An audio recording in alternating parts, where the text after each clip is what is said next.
Hey, gang! Last episode of Try Not to Curse for 2023, episode number 40. Very exciting. Whoa. We are talking with my buddy Tommy. He is home from France. I know. Is that weird? Home. Is that weird, though? Like, so you've been in France 8 years now? It's 7 full time, yep. So is it weird to like this isn't your home? Like, you keep talking, you keep saying this is my dad's place. Like, this is your place. I mean, it's your home. It's your childhood home. I guess so. You this grew is up still here. the house that I grew up in. Yeah. So I know everything about this house. It's true, but it's not. Except where your dad puts I haven't really things. lived here. Yeah. In a very long time. So I will say, you guys, we're in the kitchen and we're cooking. I'm not cooking. Tommy's cooking. So if you hear anything funky, that is what it is. But Mike's going to work his magic and it'll be fine. Hopefully it'll be okay. Yeah. I'm going to hand this SD card over to Mike and he's going to go, what the fuck? But he handles it. He's a pro. We already took the smoke detector off because we already set that off once. So, but there could be another one. Yeah. So welcome. Well, thank you. How are you? I'm doing okay. This is your first time in the States in 3 years. No, it's a lie. No. That's a lie. Because that's what you said. I was like, this is my first time in Connecticut in about 3 years. I was in Connecticut in January of 21. Oh, you were out in California for a little bit. But I was in California last year about like 15 months ago, 16 months ago. And what vineyard is that? Okay. Let's promote that vineyard. All right. So I used to work for a domaine, like a domaine viticole in Burgundy called Domaine du Monti. They really don't need any help. They're doing okay. Okay. And then the other program that they have is in California, and it's called Racine. Racine, it means roots, and they have, I can't remember exactly how much. I think about 15 acres of vineyard planted. Okay. It's a Pinot Noir and Chardonnay, and it's in the Lompoc area, so like Santa Rita Hills. Okay. And they also buy grapes from a couple different people, and they farm vineyards, but that they don't own. They have like a lease on some vineyard property. Yeah. And they get some really, really good Chardonnay and Pinot. And that's all they do. They make sparkling and still wines. That seems like a fairly regular thing, at least for California, is buying grapes from other vineyards. Because I remember when I was out there with Mike Ronstee, we went to a couple of different vineyards, and they were like, yeah, so this wine doesn't come from this vineyard here. We only have a small parcel of land. Yep.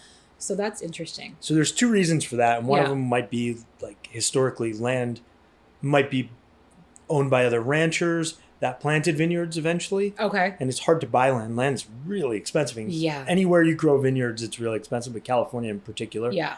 And that, as a result, there's a lot of people that grow grapes, and it's very separated from the winemaking. And in this particular project, they are trying to farm all of the grapes themselves, but they don't have enough quantity yet. Okay. And so as a result, they're still purchasing some grapes. That takes years and years to build up, though, right? Even if you plant, you have at least 3 years before you're going to get anything off the vines. Okay. And usually you're not going to have good quality for about 10 years. Okay. So it's long term, people. Long term. You got to think to the future. So I was there last year on their, I don't know what they're technically calling it. They were calling it Mead Ranch, but on the Racine Vineyard, it was their first harvest, and we mostly made sparkling wine from that. Okay. And a little bit of still Chardonnay. And so I was there for that first harvest to help out because they were just moving their winery, really setting up their own space, and so they just needed an extra hand. Yeah. So my old bosses sent me over. Okay. And I spent 2 weeks in California, and I didn't tell any of my friends because I knew they'd all be like, "You're in the U.S. You need to come." I'm like, I'm here for work. I'm here for work, and I also have my own business, and so I'm taking time away from my own business to go do this. But it was good. Let's get the update. How is the business doing, aside from you not making my favorite beer, but it's fine. No, we did make your favorite beer this year, and we sold it. Mm-hmm. It's good. It's good growth, not as much as we wanted, but that's also part of this year. It's a weird year economically speaking. Yeah. But and like weather-wise too, it's weird. Yeah. But we had a really good fall. September, October, November, we had better than expected sales. Nice. We did a couple of events in Paris, some local events, released a lot of new beers just for fun. Yeah. And the reason that we did not brew the beer that you love so much is because it is the lowest alcohol beer. It's our lightest beer. I mean, it's fine. I can't drink right now anyway, but still, I get a little annoyed every time I see your ad. Okay, gang. So some fun housekeeping. Apparently my SD cards were full, and of the 15-minute conversation Tommy and I had only 5 minutes recorded. So that's cool. Thanks, Myke. I thought we were deleting episodes as we were uploading them, but apparently not. And for those of you who are like, Liz, why don't you check that shit? First of all, I don't know how things work. Y'all know that. I've said it plenty of times before, and that's what I pay Myke for. So I don't want to hear it. But we're now recording on my phone. Hello. Hopefully this works out. We'll see what happens. Again, Myke's problem. And as I said, we are cooking. My mother and stepfather are on their way. So at some point, we might just have to cut this shit off, and it is what it is. But back to the brewery conversation. How many beers are you guys doing now? You've done? Yeah, so we've done over 20. I think the number is like 21 or 22. I want to say 22 different beers. We've put almost everything to package except for one that is in barrel that we're not sure if we're going to keep or not. But well, so how do you go about making that decision? Like, what determines a keep or a junk or a? I don't know.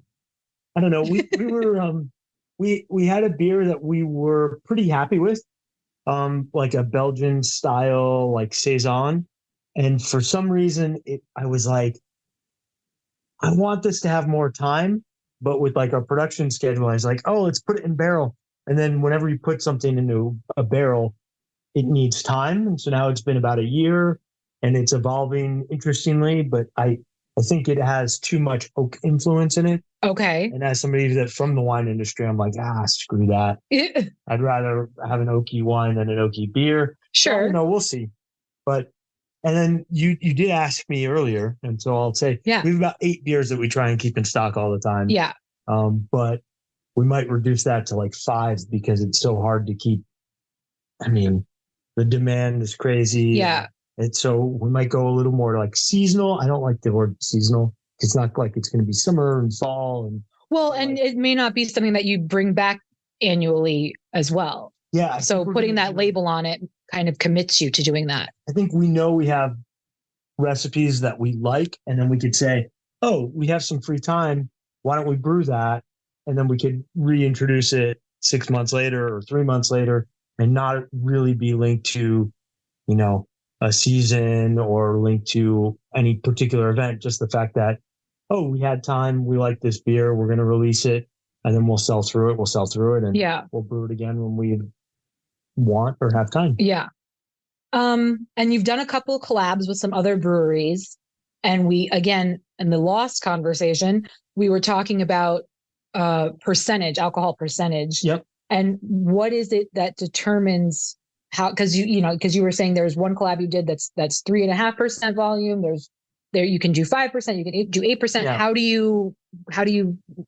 you know what the percentage is? Yeah. So of course we all use like recipe calculators, but like the big thing is like how much malt, how much like grain you use. And when you think about grain, there's a lot of flavor involved for sure. Yeah. But it's also just sugar, right? So you literally, our job when we're brewing, oh, wow, look. Yeah, they're here and out like a half hour early. Cool. So our job when we're brewing is to like take the sugar out of the grain and then ferment it. Yeah. And so that's like, and how we do that is the technique. And then of course you add more grain, you add more alcohol. Of course there's little complicated things like with the amount of yeast, the type of yeast you use, with the amount of malt and the types of malt you use, you get more or less flavors or sugars. So, okay. Yeah. Well, it's just because it's stuff like, again, I'm not a big drinker, so it's just things that I don't know. Why the fuck is America all about IPAs? I hate an IPA, first of all. I should say that. You love saying that. I fucking hate an IPA. But I also say I hate coffee, which I do. And that's like a big controversial thing too. So like IPA is so weird because it means like IPA, I'm not even going to go on like the historical side. We could go into like the recent history. Like IPAs started to sell well And so people started labeling everything as IPA. Now, IPA is literally just a beer that is a hop forward beer. Yeah.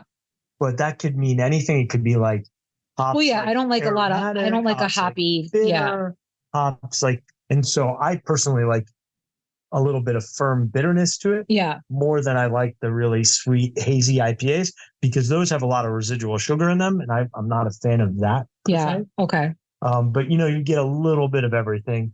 And that's, I don't really get it. But I think what's cool is that you can literally do a ton of different flavors and styles with hops. Yeah. But I mean, whatever. Like I said, we brew about half of our beers are lagers.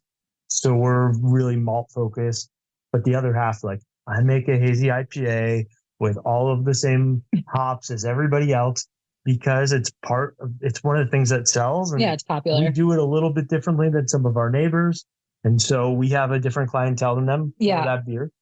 And what are your thoughts on the new Guinness Zero, the non-alcoholic, which I don't understand at all? I want to try it. Yeah. I haven't tried it yet, but I know like non-alcoholic beer, like why don't you just drink a beer? And like for me who likes to drink beer, sometimes I would like to have less alcohol.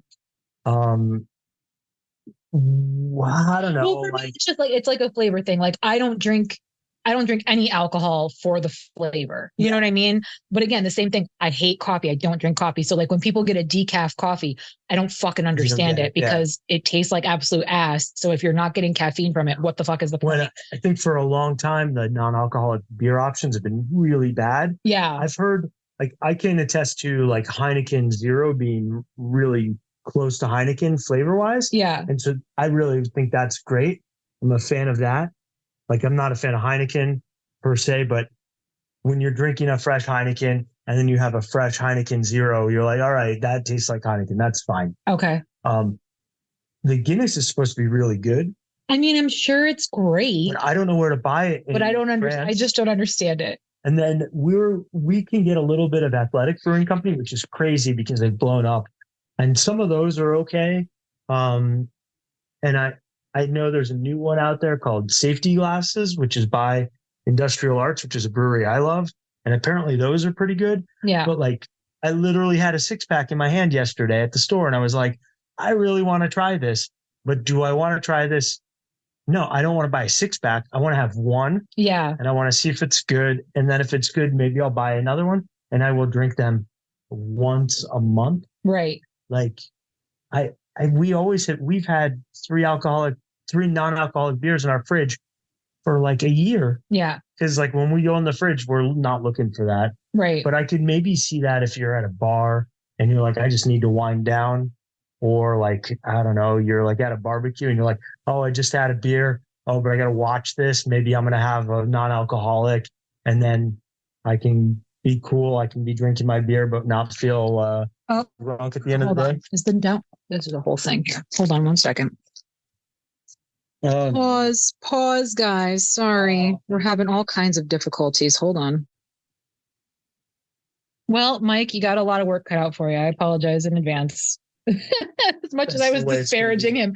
Sorry about this edit. It's going to suck.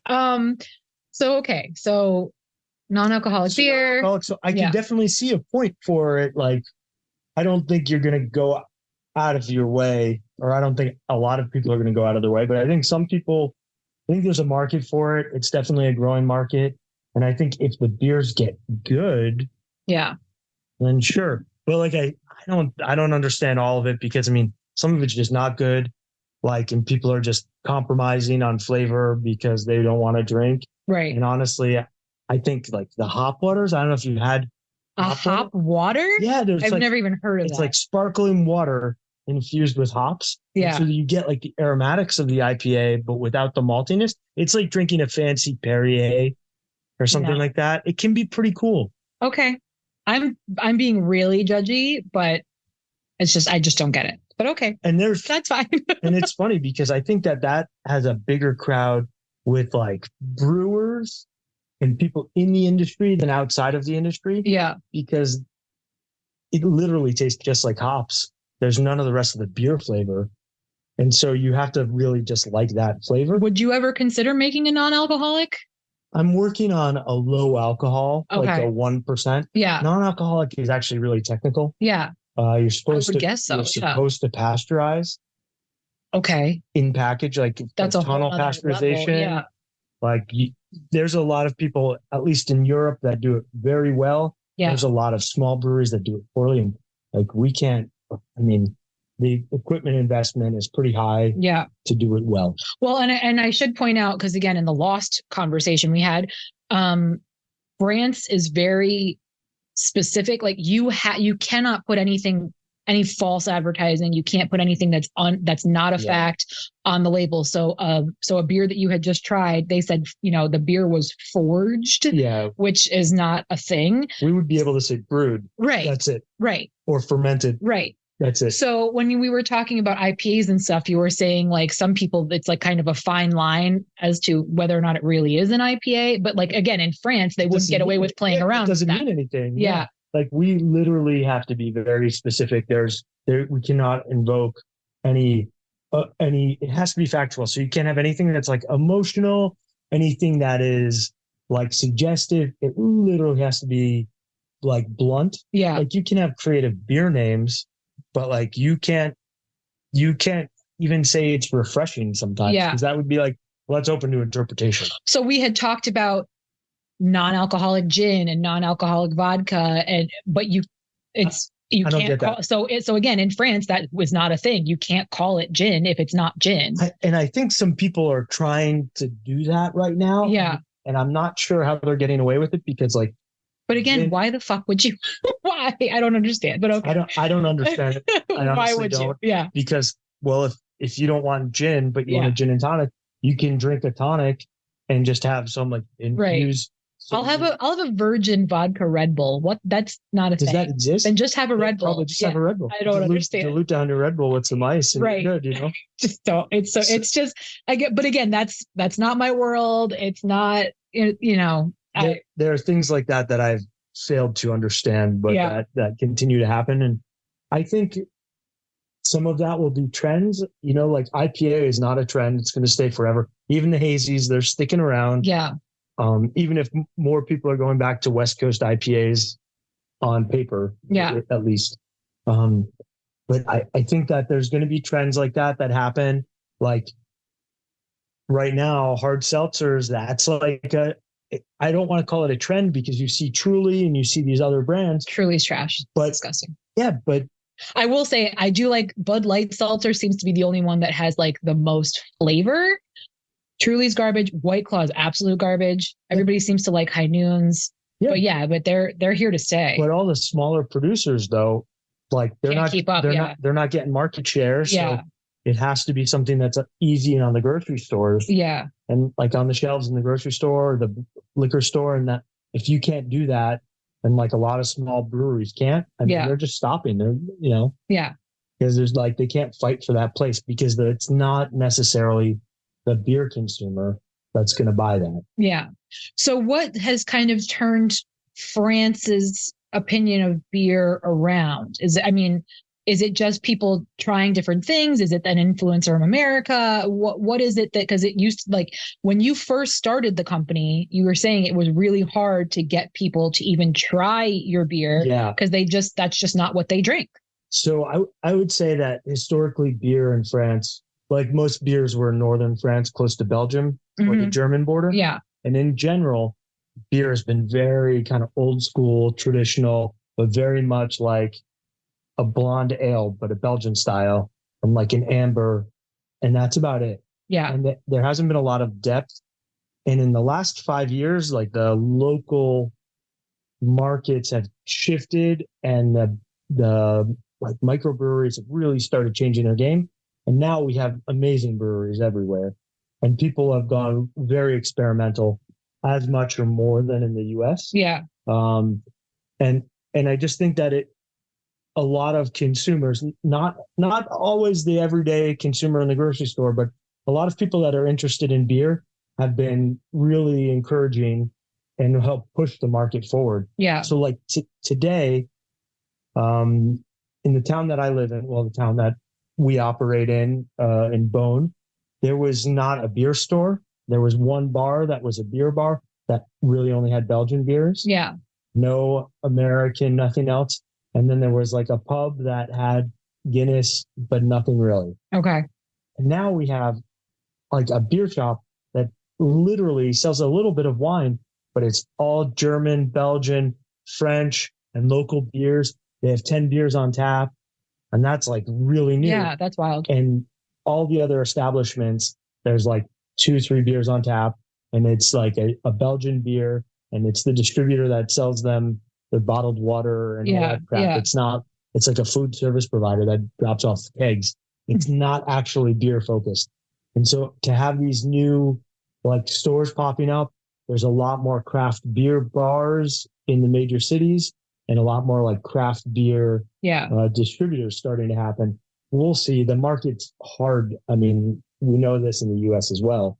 But the influences come from everywhere. Like we have a lot of inspiration from Germany, but there's a couple other breweries as well that are very German focused. But there's a lot of inspiration from the UK and America. Yeah. Because there's some really good modern breweries. We have a lot of barrel-aged beers, like sour beers, because we have a lot of wine history. Mm-hmm. So that plays very well with like barrel aging. That's very common. We have a couple breweries that make very big IPAs, like you find here at the same level. I mean, some people don't believe it, but we have some are at that level or beyond. And sometimes the influence is like, some of the English styles, but less so of that. Okay. But we have everything. It's actually crazy. If you go and look at Untapped for France, the top rated beers, it almost looks like the US. They're like big IPAs, barrel aged stouts. It's the same crap. It's the same crap. That's funny. And like that, but it doesn't reflect what the average consumer does, because the average person in France buys beer at the grocery store, like in the US. Right. Except the grocery stores we have here, like it's refrigerated. You could buy 4 packs of craft beer from around the East Coast. In France, it's on a shelf. It's like next to the bottled water or the soda. It's not refrigerated. It's not well packed. Like it doesn't. So we don't want to sell our beer in the grocery store. That's because fair. they don't have a fridge. Sure. And they're not taking care of it. But that's where craft beer is missing out, because like not a lot of craft breweries want to put their beer in the grocery store. Right. But that's where most consumers would buy it. Sure. So that makes sense. Supply chain was better, we'd consider it. Yeah. Or well, if you get to a place where you could actually like provide a cooler to the store, because I know like a lot of like around here, for example, like the fresh food, like the fresh pet food. Yeah. That's what they do, is they give the store a cooler. So it's like kind of a central place for them to go, so they don't get, mixed up with like the regular produce, whatever. So that might be a thought, but that's a ways off. That's a ways off. Yeah. And convincing a store to even set one of those up would be a whole other sell. Yeah. Yeah. And I mean, our goal right now, I mean, we sell to a few bars locally. We sell our cans to a lot of restaurants locally. Yeah. And it's crazy. This fall, we sold as much beer in Paris as we did. Oh, wow.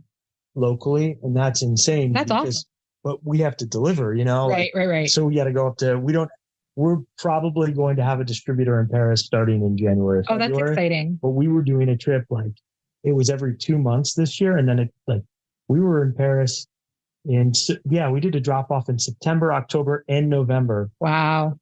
To deliver beer. And we just like fill up the van. Yeah. And like fill it up with kegs. And that's awesome. It's been actually really fun, because now we have a lot more clients, and that's been really good for us, but it's a lot of effort because it's a 3-hour drive. Yeah. Right. Yeah. Yeah. But that's exciting. Yeah. I want to switch gears just because, again, we're really limited on time now. This, again, apologies, guys. This is a fucking mess. Oh, there's your timer right there. So I'm going to pause it. Hold on. I'm here. I just want to talk about COVID a little bit, because because again, you've been away for 3 years. And as I've said to you before, I listened to a podcast based in Australia. So they have talked about what's going on with COVID over there. So I'm just really interested on what other countries were doing, how they were handling it, what you think of America, seeing how America was handling things. So like where we are now or where we were? Both. Yeah, all of it. Yeah. Because we talked a little bit about what's still going on in France today, like the protocols and stuff. Yeah. So what's interesting is when COVID happened, of course, we didn't have masks. Right. Like they were just naturally, there was a shortage and there was actually a big, I don't want to say backlash, but there was almost a scandal because France used to produce all of their own surgical masks up until like 2018. Okay. And then the two factories shut down because the demand was so low and the stockpile was considered big enough. Sure. Yeah. And then COVID happened. And then there was like, hang on, how come we can't wait? There's no masks. Fuck. And so that was really interesting. And so the government put in pretty strict protocols. I'll bet. Yeah. To be like, hey, we can't tell you to put on masks. So we don't have them. We're going to tell you you're not working. Like you're staying home. Yeah. So like the first month, maybe everything except pharmacies and grocery stores. Yeah. Was closed. Yeah. I was working in vineyards at the time. And for some magical reason, viticulture is considered agriculture. And so they didn't want to shut down agriculture because agriculture is food. Yeah. And so we actually went to work in the vineyards. Well, people need to get drunk during a pandemic. Yeah, what else is there to do? But like, so the offices were closed, but like we were still doing the necessary work for the vineyards. So, but basically like, everything was shut down for a good 6 weeks. And then we started to get a little bit more leeway. And at that time period, even if you left your house to go to the grocery store, you were supposed to, it was like a hall pass. Okay. But you did it for yourself to say, hey, I'm leaving the house. I'm going here. And I was even stopped by the cops being like, where are you going? Yeah. What are you doing out? Yeah. And that you were supposed to stay very localized.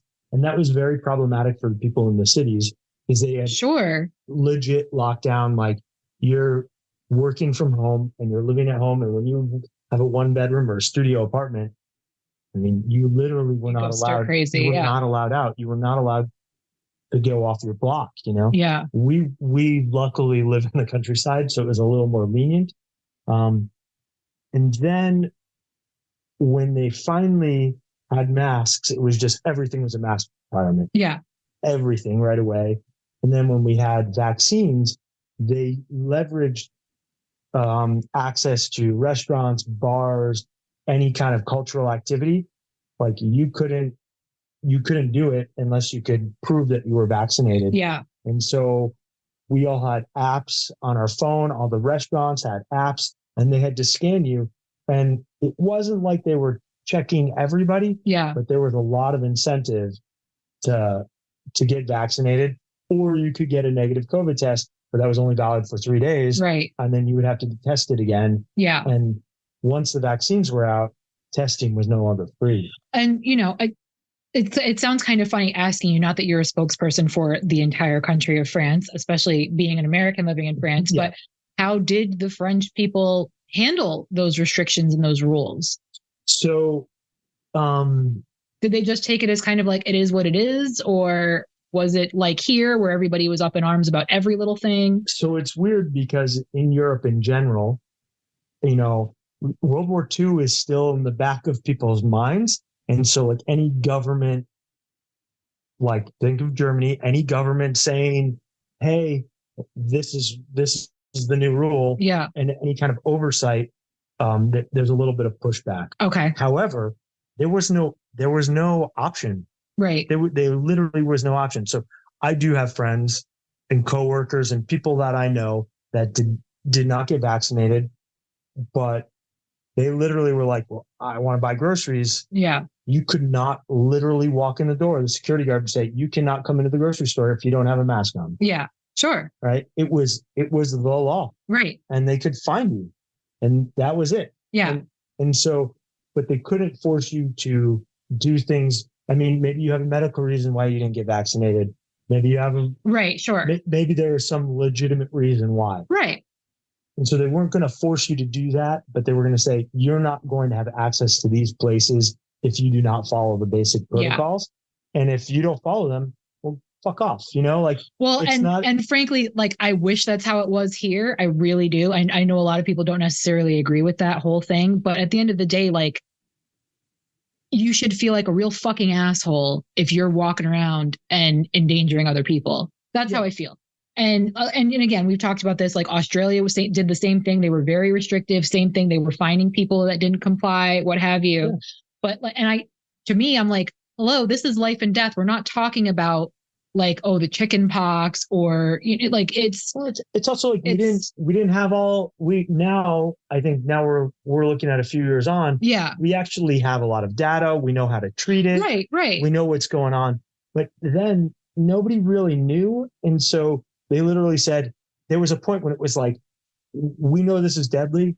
We don't know everything about it. Yeah. So like just deal. And like today in France, years later, you want to go to the dentist, you want to go to the doctor, you want to go to the hospital as a visitor, or you're supposed to be wearing a mask, and they're wearing masks. And I was in the hospital this week in the US, and nobody was wearing a mask. I mean, the nurses were, not all of them. Right. But there was no requirement. And I was actually very surprised.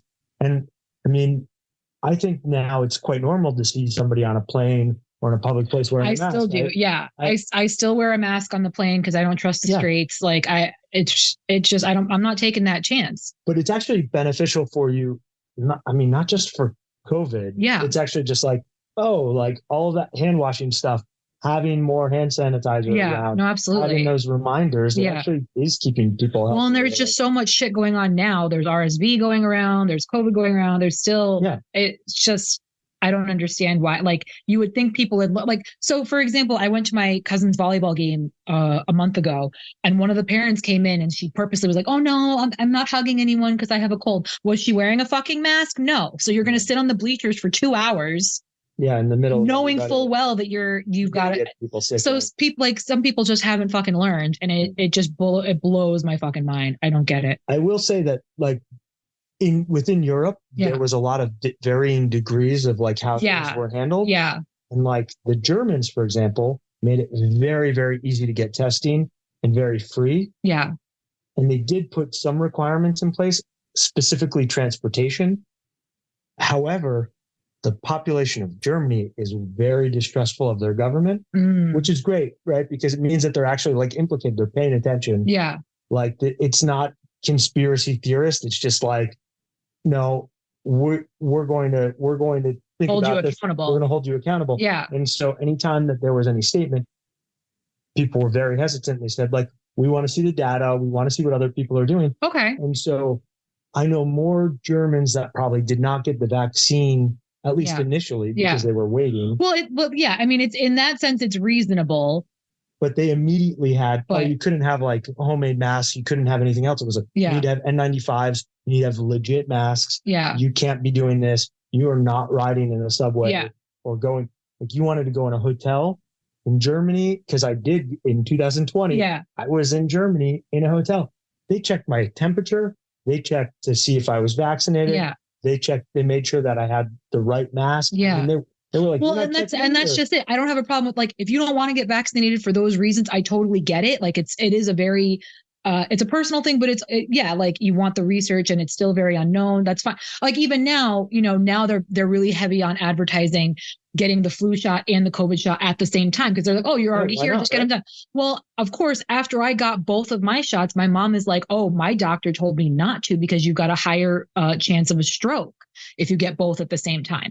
I was like, fucking cool. What percentage though? But again, these are the things like if it's not common knowledge and if you're not doing the research and if you're not asking the questions, like I can understand why you would be hesitant, but then at least do the right fucking things and don't be an asshole if someone asks you to put a mask on or don't leave the house if you're sick, that kind of shit. And just I guess that just be a reasonable, decent member of society. And just playing around with that. I mean, right. If you want to prove or disprove anything, there's data for that. Yeah. And it just depends on how you want to interpret it and synthesize. But again, even if there isn't, because it is a fresh problem, it is a new thing. Again, just do the right fucking things then. But better safe than sorry. What's amazing is actually, I think it's a respect thing for your community. Exactly. like, and that's actually what baffles me is like when people want to be all pissed off an individual, be like, well, you don't live in a vacuum. Yeah. And you might say like, oh, I lived in New Hampshire, so I get to live free or die. And I get that rugged individualism. But the reality is like, there's probably very few people out there that can live from scratch off the land, build their house, make their own nails to put the lumber together. Like you need other people. And so just respecting that. Yeah. Like, and I'm not saying you have to listen to authority or respect authority. You can question authority, but you also have to realize like, hey, that person that's cooking your food, you got to respect them or else they're not going to cook your food anymore. And that person or they're going to spit in your food. Well, that fireman, he's going to put out your house if it's on fire. Yeah. Even if you disrespect him, like people are doing their jobs and we live in this world and there used to be perhaps more of like a social, like something that bound us together. Yeah. And I think that's something that you saw probably in the last 20 years in America kind of fall apart. 100%. Yeah. And for various reasons. Yeah. But with COVID, that was like very hilarious to me. It's like, hang on, man, like we have a social contract that we have to be respectful of each other or else it all falls apart. Yeah. And we all just live in hell. Yeah. And it's like, okay, it's it's Sartre. You're just like living in this dystopia. You're like, you don't have to make it a dystopia. You just have to be polite to each other, even if you don't like each other. And everybody's happy. Just be decent. Just strive to be decent. Yeah. I just have to mention, because I think it's fucking hilarious, but Ben and Jessica left Nebraska, drove their kids down to see the grandparents in Florida. And I was texting as they left. I was like, thank God you got out, because I literally just saw a map where like Nebraska is only one of 4 states where COVID's out of fucking control. It's red and da-da-da. And Jessica's like, how embarrassing for Nebraska. And I thought that was the funniest fucking thing. But then they stopped over in Kentucky. And of course, like that night, I'm reading an article about how Kentucky has like the highest rate of like COVID related deaths right now in the country. So I'm texting her. I'm like, get the fuck out of Kentucky. And so then they got into Florida and she's like, any news? Like, she's like, what kind of horrible shit are you going to tell me about the state we're in now? Wait. Like, yeah. So thankfully they're there. Everybody's good. She was really, really good. She got all the kids checked like head to toe from the doctor before they set off on the trip, like really wanted to be sure. And one of her kids is immunocompromised. So they did all the right things. It's really important to them, but she was like, every day now I'm dreading like the next text I'm getting from you, because that's all I was doing was reading headlines. Well, I think there was like some big cultural things. We saw it like regionally within France, like some regions had, and not even rural versus urban, just some regions had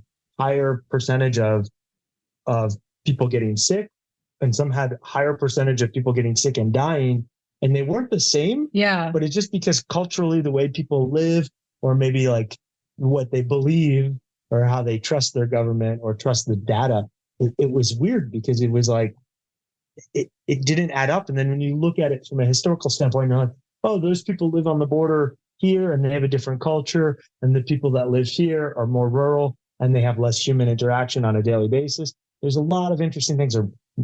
It was very interesting to me. Yeah. It was very interesting to me. Well, and like I said, that's why I'm fascinated, because I hear how other countries handled certain things and how they did certain things. And I'm like, so I was just interested, you being out there and getting the news and the stuff from the States, like what your perspective was on it, because I know. I mean, and we were locked down before you. We had more strict rules, and we were further back in line for the vaccines, because most of the vaccines were, even though there was Europeans working on it, like the U.S. literally put a lot of money into it. Yeah. So we had to wait. Thanks to Dolly Parton. Dolly Parton put $1 million into it. We had to wait our turn. Yeah. But when we got there, the government didn't give us too many options, but they also made it really easy, like really, really easy. And they did take it very seriously, being like, you're not working, we're going to make sure that every company that is losing productivity keeps a certain amount of like wages. They protected wages. They made sure people are getting paid. Well, and the healthcare system is much better. And the healthcare system is much better at times. It's different. It's different. Yeah. Okay. It is cheap. It is so cheap. Yeah. My healthcare, and I will say this, if I go to the doctor. They raised the price, I think, but it's like 28 euros if I go to the doctor, and then I'm reimbursed 25. Okay. So like if I go to the doctor tomorrow in France, I pay like $3. Yeah. €3. And then I also have a private, like Mutuelle, which is like a private insurance, like that covers everything else. Like I have to get some dental work done. It's going to cover like a crown. Yeah. I'm going to pay like $200 to go to the dentist and have a whole tooth redone with a good crown and everything. Glasses are free. We get one pair a year. Damn. Like things like that. Yeah. And you pay for that for sure in your taxes, but at the same rate, there's no hesitation. Right. Like you go to a pharmacy for a prescription, it is affordable.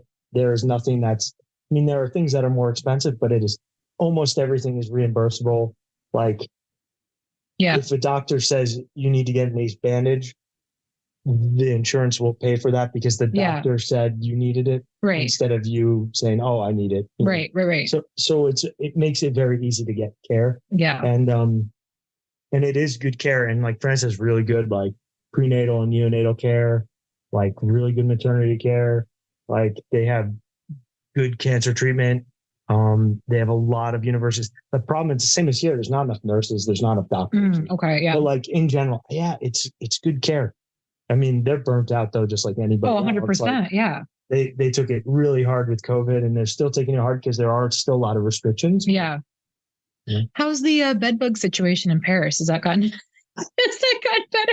Because they're hosting the Olympics next year, and I'm like, ugh. So the best part about that was I was in Paris for work, and it was like last minute booked hotel room, and I actually I got a private room at like a hostel because it was right down the street and it was available and it was in the budget. And I was like, all right, that's cheap. And literally I'm there on my phone and they're like, bed bugs all over Paris. And I'm like, I'm literally in like a hostel. Like this is the worst place. I did not get bed bugs. I stayed in another hotel 3 weeks later in Paris. I did not get bed bugs. Well, there you go. I've not seen them.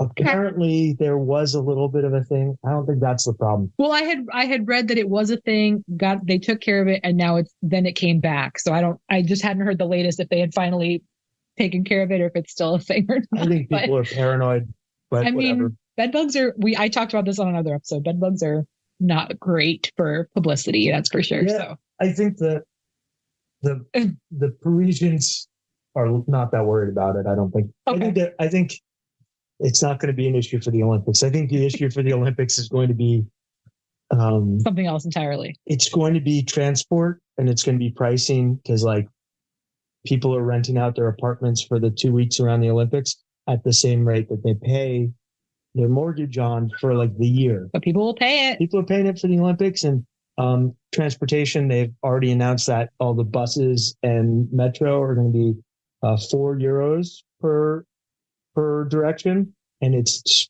like €1.90. It's €2. It's around €2. It depends where you're going. It depends if you buy a multi-pass or whatever. Yeah. But they're doubling that. We know some people that are working on some organizational stuff for the Olympics, and the amount of roads that are going to be closed down it's going to be impressive. Impressive / awful. And it's because they want to have as much as possible happen in the city center. Sure. So, and they're trying to use as much venue space in the city center. So like the marathon is going to be the marathon route that runs through the city. But so is the 10K. Yeah. Like there's a lot of stuff that's going to happen downtown. They're going, I don't know if you know this, the opening ceremony is not going to be in a stadium. It's going to be on boats in the Seine. Okay. Yes, I had heard that. So that's pretty cool. That's insane. Yeah. And France has leaned in. I mean, obviously, some years ago, there were some terrorist attacks and everything. Yeah. Paris has leaned very heavy into safety. There's a lot of cameras. There's a lot more police around.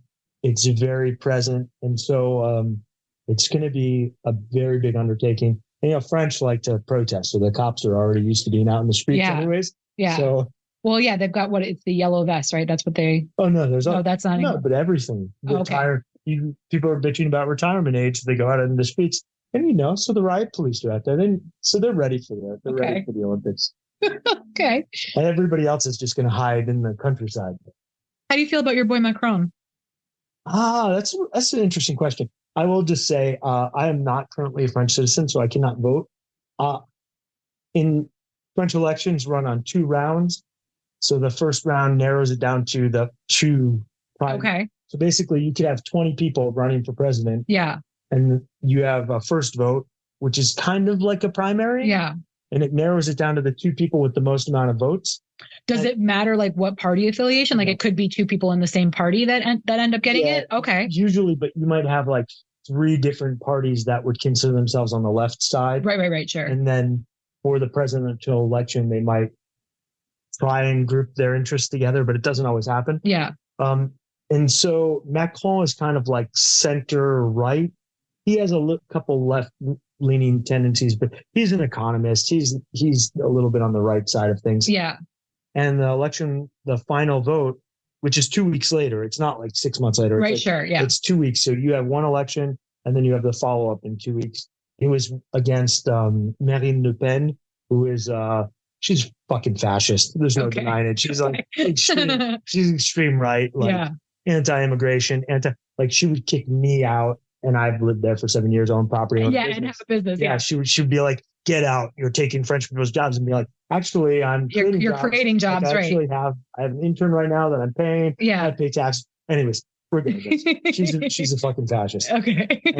and so I probably would have voted for Macron. Macron is a little controversial because he has beliefs about what he wants to happen, and he kind of he's used a lot of the equivalent of an executive order to push through some unpopular things, like raising the retirement age. We've never heard age. of that happening before. Yeah. like raising the retirement age and everything. But he's been really good for Europe as a whole. Yeah. He believes in the European Union. He's been a big supporter of Ukraine, big supporter of like renewable energy. He has and is allowing for some expansion on the nuclear side of things. People are not fans of nuclear energy anymore, but France it's the primary source of energy. And so he's kind of not necessarily popular because the left and the Greens party don't really want to go down some of those routes, but he's put in huge grants for electric cars, charging stations, solar panels, re-insulating the old homes, like a lot of really positive things. Yeah. Well, I was gonna ask that too, because you said you have an electric car now. Yep. But again, when we've talked about this in the past as well, like a lot of things are really old out there, like infrastructure, like plumbing is really fucking old, and wiring is like. So how has life been with an electric car in France? So we don't charge that much at our own house, because maybe our electric at the house is a little lame, but because it will trip the entire house. I'm sure one time out of every 4. Okay, so we don't really know. Yeah. But we have no problem charging, because we'll charge at work, or if you go to the grocery store, there's charging stations. Every rest area on the highway. Oh, wow. Has a high-speed charging station. That's great. They refuse to use proprietary plugs. So like the Tesla charging stations have universal plugs. There's a universal standard in Europe. Yeah. If you sell an electric car, and Nissan was against that. I'm sure they were. Well, Tesla was here, but now Tesla has changed their tune here in the States. So they're going to switch to a universal. There's not a lot of options. And so it's actually really convenient, and it's not like it's just these crazy left-wing hippies buying into it. I mean, one of the biggest charging networks is owned by Total Energy, which is an oil company. I've been saying this since solar panels became a thing, since wind power, started becoming more prevalent. Like I've been saying this the whole time, like oil companies don't have to fight for their position. They could just change the way they fucking do things, restructure, make bank off solar panels, make bank off wind power, make bank off you have tons of money at your disposal. Yeah. You have tons of resources. You have tons of workers, and fucking just change your game. And this is one of these companies that's doing it. Yeah. Some of them, Shell, same thing. You you could go to the rest area and it might have a gas station at the rest area that's run by Shell. Yeah. And they'll have a charging station run by Shell. Yeah. And why the fuck wouldn't you? And they're, you don't see it too often, but they do own a lot of wind power. Yeah. It's actually, and I mean, the government is incentivizing them and they're saying, well, why not? Because it adds to it. So I'll be honest, we at first were very nervous about road trips and going places like more than 100 miles away. Sure. Yeah, that's fair. Yeah. I mean, just the unknown. I mean, we've driven like 12 hours into Germany and you have to stop and charge for 20 minutes here and there. Yeah. So, but if you're going to get dinner or you're going to go stop at the grocery store, you're good. McDonald's has Fuck, that's wild. Like every McDonald's, when you go in, there's 2 charging stations. That's wild. Like it's just like Lidl at minimum of 2, but more like 4 charging stations, high speed. Like you just plug in. Dude. And some of them you pay for. Meanwhile, and I've talked about this before with Mike and Steve, meanwhile, here in the US, they do not advertise which ones are high speed and which ones aren't. Yeah. So you don't know until you plug in. It's fucking annoying. My surprise here is in France, I have 2 different apps that I will use to help plan a road trip so that you know when to stop and where the charges are. Sure. I've tried 4 different apps because I actually have an electric rental car. Disclaimer. Yeah, it's awesome. And so I looked before I got the car. I was like, all right, let me see where the charging stations are. Tried 4 different apps. Yeah. And then I was like, none of these have any chargers. Well, and, where are they? And what's worse is even if they did show you where the charging stations were, 50% of them are out of order, but they don't tell you that. Oh, yeah. So that's the problem too, is you go up, you're like, okay, cool. A mile down the road, I can charge. No, I can't because it's out of order. No, but in Europe, we've had no problems. I mean, we have multiple networks that are all over. That's fucking wild. I did not drive the car to Prague, but we drove around Germany last year. No problems. Yeah. Like a 4-day trip, like 4-day road trip. No problems. That's wild. At all. That's wild. And you would think fucking America, man. It's crazy. And I don't think that Europe is ahead on everything, but that's something that's like, super easy. As far as like the rest of the infrastructure, I mean, like, well, we had talked about that too. Like, it's really interesting, like what different countries' priorities are in that regard.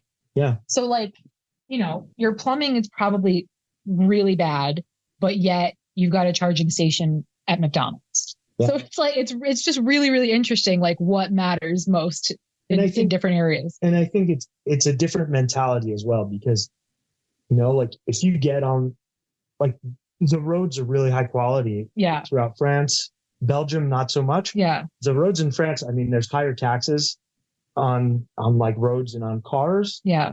And like I wouldn't say all, but like 90% of the highways in France are toll roads, and they are not cheap. Like, sure. Okay. It will cost me, if I drive to Lyon, it'll cost me $15. It's like an hour and a half drive.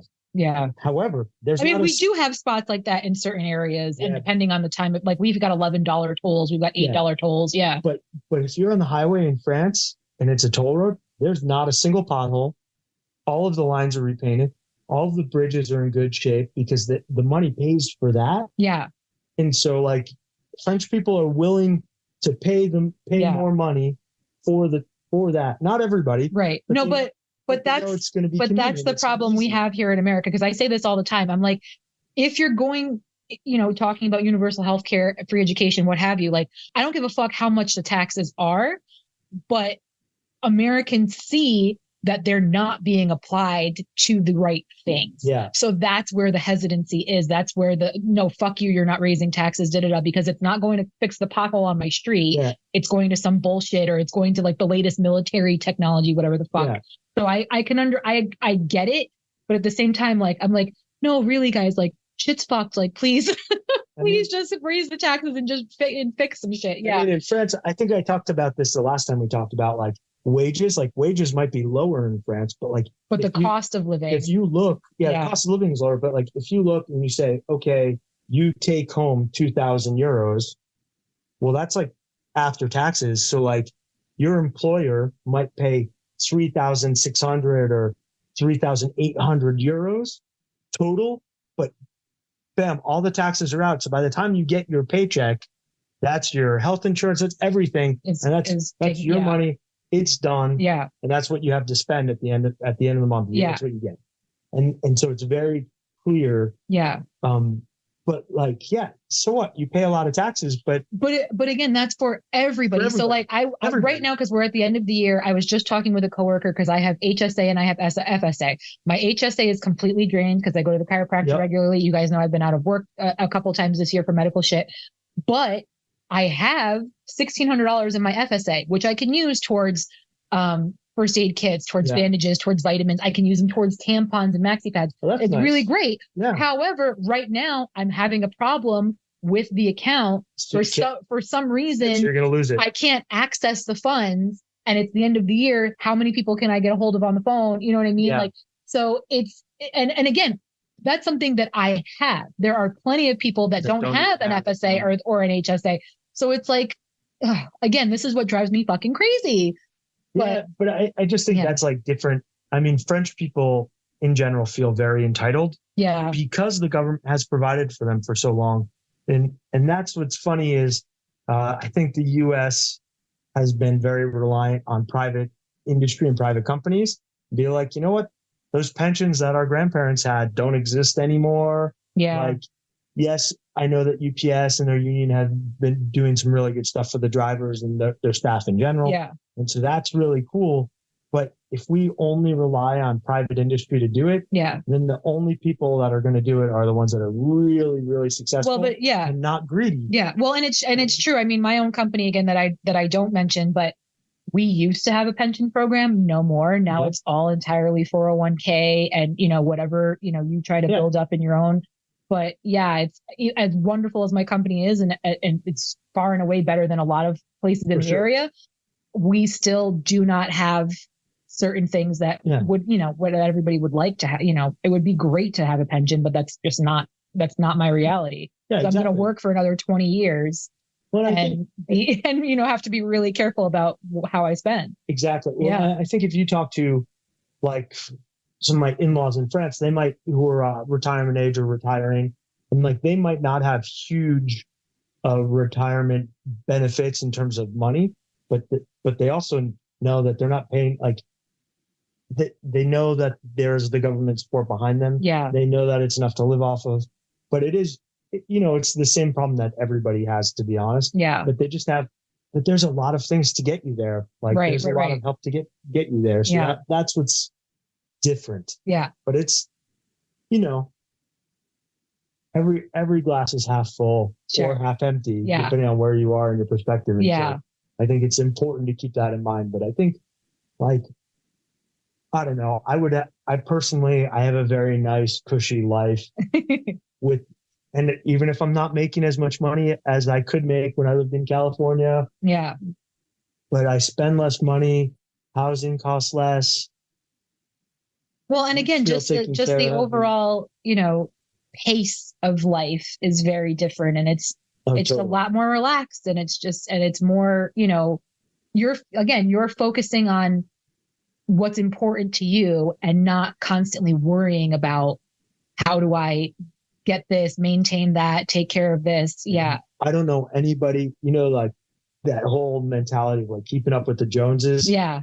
I don't know anybody in Europe that's like that. There are sure there are definitely some people like that. Yeah. Like, most people I don't think really care. Yeah. Like that's not their priority. They're just living their life. They're living their life, and like they have their group of friends and they do their things, and nobody's like, although France is a big consumer country, I don't think they're really worried about always having the next gadget. Yeah. The next car. Yeah. I mean, you see that it's a different vibe. 100%. Yeah. Well, I appreciate you. Again, you guys, sorry that the recording is a little old. I mean, who knows what Mike's going to end up doing with the end of this, but this is the last one before the new year. So I'm going to wish everybody a happy new year. I'm going to try to get to 50 episodes to round off this season. And then, as you guys know, I'm off to Australia. So I'm going to be taking a little bit of a break with the pod. Again, scheduling is the biggest issue, which is also why I was scrambling with this one to try and get it recorded regardless of what was happening. So thank you all for listening. I do appreciate you, and have a very happy new year. Bye-bye, everybody.